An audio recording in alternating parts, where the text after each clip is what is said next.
आंदोलन चला था, वो आंदोलन सफल जो है उस तरह से नहीं रह पाया। अब जनता की जो है और उसमें भी बहुजन समाज की इच्छा ये है कि बाबा साहब अम्बेडकर माने काशीराम साहब का आंदोलन सफल होना चाहिए। तो बड़े पैमाने पे बहुत सारे बुद्धिजीवी, संघर्षशील साथी, अन्य पार्टी से लोग जुड़ रहे हैं।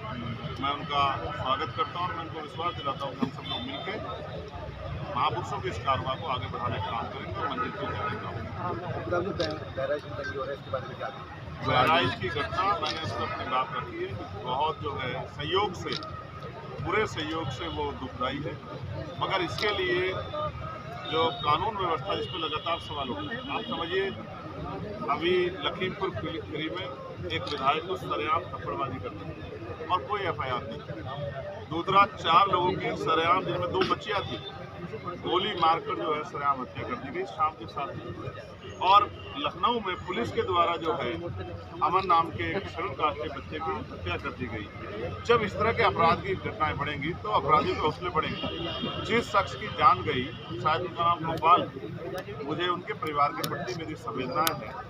जिस व्यक्ति ने ऐसा किया है उस पर सख्त से सख्त कार्रवाई होनी चाहिए। साथ साथ कानून व्यवस्था दुरुस्त रहे और ये घटनाएं आगे ना बढ़े, इसके लिए लॉ एंड ऑर्डर को सख्त करना और अपने चरित्रों को छूट देना मुख्यमंत्री को बंद करना चाहिए और लॉ एंड ऑर्डर को सख्त करना चाहिए। ये उनके ऊपर एक प्रश्न चिन्ह खड़ा होता है कि एक मुख्यमंत्री जो 7वें 8वें साल में कुर्सी पे बैठे हैं, अगर आज भी लॉ एंड ऑर्डर की स्थिति को सही नहीं कर पा रहे हैं तो वो कुर्सी पे बैठ के क्या कर रहे हैं। बहराइच में ये घटना की पुनरावृत्ति ना हो और कानून व्यवस्था बहाल हो, इसकी जिम्मेदारी सरकार की। मैं किसी भी तरह की हिंसा का विरोध करता हूँ और सब लोगों से मिलजुल के धैर्य बना के रखने के और एकजुट रहने का जो है आग्रह करता हूँ, निवेदन करता हूँ। और हमारी पार्टी के साथी लगातार घटना पर नजर बनाए हुए हैं। मैं स्वतः लगातार अधिकारियों के संपर्क में, मेरा मानना है कि अगर सरकार ने लापरवाही नहीं बरती तो बहुत जल्द नुकसान हो जाएगा और भविष्य में उत्तर प्रदेश में इसकी जो है आँच ना जाए, इसका ध्यान भी सरकार को रखना है। अपने पद की गरिमा का ध्यान भी रखना है। वो पद किसी एक जाति, एक धर्म, एक पार्टी तक सीमित नहीं है। मुख्यमंत्री उत्तर प्रदेश के सभी लोगों के रक्षक हैं और अगर वो रक्षा करने में विफल हो रहे हैं, क्योंकि कोई भी घटना, जैसे बुद्ध ने कहा कि हर घटना के कारण, हर दुख के पीछे कोई ना कोई कारण होता और उस कारण का निवारण होता है। ये इतनी बड़ी घटना हुई कैसे? पुलिस व्यवस्था ने कैसे चूक हुई? किस तरह से मनोबल बढ़ा के लोगों को उकसाने का काम किया गया? इन सब चीज़ों पे अगर हम नज़र दौड़ाएंगे तो महसूस होगा कि ये लॉ एंड ऑर्डर का फेलियर है और ये भाजपा की डबल इंजन की सरकार का फेलियर है।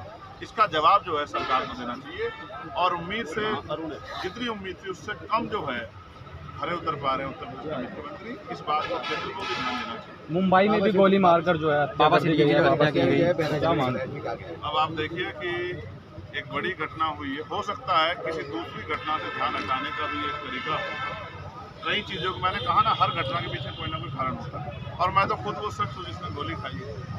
जिन लोगों ने मेरे ऊपर हमला किया था उनको बेल मिल गई है, वो खुलेआम घूम रहे हैं। आपको महसूस होना चाहिए कि उत्तर प्रदेश में या जहाँ डबल इंजन की सरकार है वहाँ कानून व्यवस्था के कितने बुरे हाल हैं। वहाँ किसी की भी सरकार रही होती तो भी मैं यही कहता कि सरकारों को अपने ऊपर सोचना चाहिए कि इनके ऊपर प्रश्न चिन्ह की कार्यशैली पर कि किस तरह से अपराधी खुलेआम होंगे। 10 सीटों पर उपचुनाव होना है, क्या मानते हैं आप? लोग जीवित रहेंगे तभी तो चुनाव होंगे।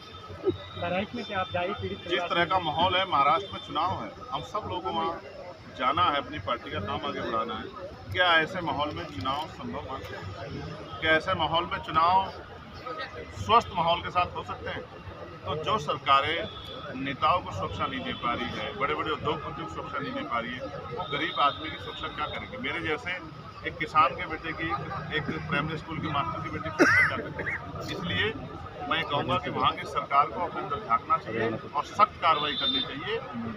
जो मुख्य आरोपी, जो षड्यंत्र का मास्टरमाइंड है, उसको जो है जनता के सामने लाना चाहिए, उसको सख्त कार्रवाई करनी चाहिए। हरियाणा विधानसभा चुनाव में आपने काफी मेहनत करी मगर ऐसे नतीजे नहीं आ पाए, क्या कहेंगे? मैं इस बात से बिल्कुल दुखी नहीं हूँ। हम लोग चुनाव हारे हैं, हौसले नहीं हारे। चुनाव होते इसलिए हैं कि हम उसमें प्रतिभाग करें। हमने अपनी बात को जनता तक पहुँचाया और हम अपनी बात को पहुँचाने में कहीं असफल रहे। हम ज़्यादा मेहनत करेंगे भविष्य में और इसके लिए संगठनात्मक ढांचे को और मजबूत करेंगे और मजबूत करके कोशिश ये करेंगे कि कि चुनाव के परिणाम आज़ाद समाज पार्टी के फेवर में आए। इसके लिए हम लोग संघर्ष कर रहे हैं। क्या गोपाल का परिवार में जाके मिलेंगे, उनसे क्या लगता है? मैं पूरी कोशिश करूंगा कि अगर माहौल थोड़ा जल्दी सुधर जाएगा, क्योंकि इस माहौल में वहाँ जाना और सिर्फ किसी राजनीतिक स्वार्थ के लिए जाना ये अच्छा नहीं है। मैं ये कोशिश करूंगा कि सबसे पहले तो मुख्यमंत्री को वहाँ जाना चाहिए। मुख्यमंत्री तो लखनऊ में दलित परिवार के घर नहीं पहुँच पाएंगे। ये बड़े दुख की बात है कि नारा देने वाले मुख्यमंत्री की बटेंगे तो कटेंगे। तो चुनाव में तो बड़ा अच्छा नारा देखें, चुनाव के बाद जब उनकी पुलिस ही काट देती है, मार देती है, तो वो एक दलित परिवार के आंसू पूछने के लिए भी नहीं पहुंच पाते हैं, उनके नेता भी नहीं पहुंच पाते हैं। इससे हमारे लोगों को सावधान रहना चाहिए कि उत्तर प्रदेश की या भाजपा की या केंद्र की भाजपा की सरकार हम कमजोर लोगों के जैसी नहीं है।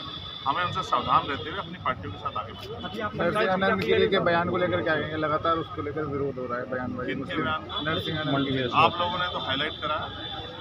वो तो चाहते थे कि वो तो कैमरे से वीडियो बनवा रहे थे कि हाईलाइट हो जाए। इस तरह से किसी भी इष्ट के खिलाफ बयान देकर और सस्ती लोकप्रियता के कारण देश को अस्थिर करना, एक बड़े समाज के खिलाफ इस तरह की बयानबाजी करके और लोगों को मजबूर करना, आक्रोशित करना कि वो सड़कों पे आए और उससे सरकार का एजेंडा कामयाब हो, मैं इससे कतई भी सहमत नहीं हूँ।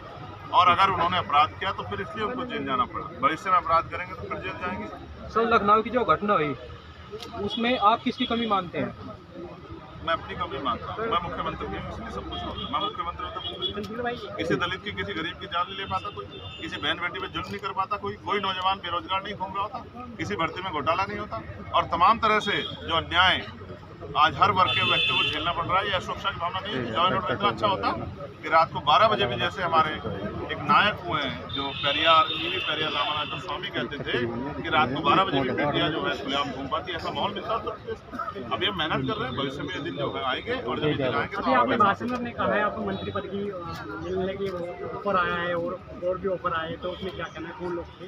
मैं फिर आपसे कहूँगा, आप कहाँ पुराने गड़े मुर्दे उखाड़ रहे, आज भी जिन्हें काम कीजिए।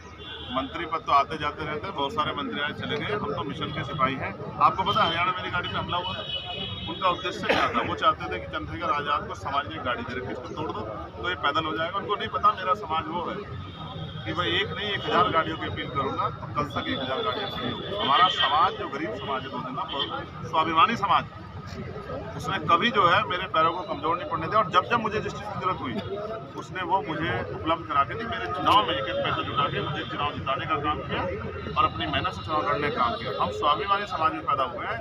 इन छोटे मोटे हमलों से हम लोग डरने वाले नहीं, हम लोग लड़ाई को लड़ते रहेंगे। क्या कहना चाहेंगे लोगों को, क्या संदेश देना चाहेंगे जिस तरीके का माहौल चल रहा है? एकजुट रहें, भाईचारा बनाएं और ये चुनाव के समय जो इस तरह घटनाएं होती है उससे सावधान रहें। भारत हमारा बहुत विस्तृत है, इसकी जो पहचान हमारी एकता है इसको बना के रखें। सरकार तो दावा करती है कि अखंड भारत बनाएंगे, ईरान, अफगानिस्तान सबको पाकिस्तान सबको मिला लेंगे और देश को संभाल नहीं पाएंगे। तो ऐसी निकम्मी सरकारें भी देश के लिए अच्छी नहीं। आने वाले चुनाव में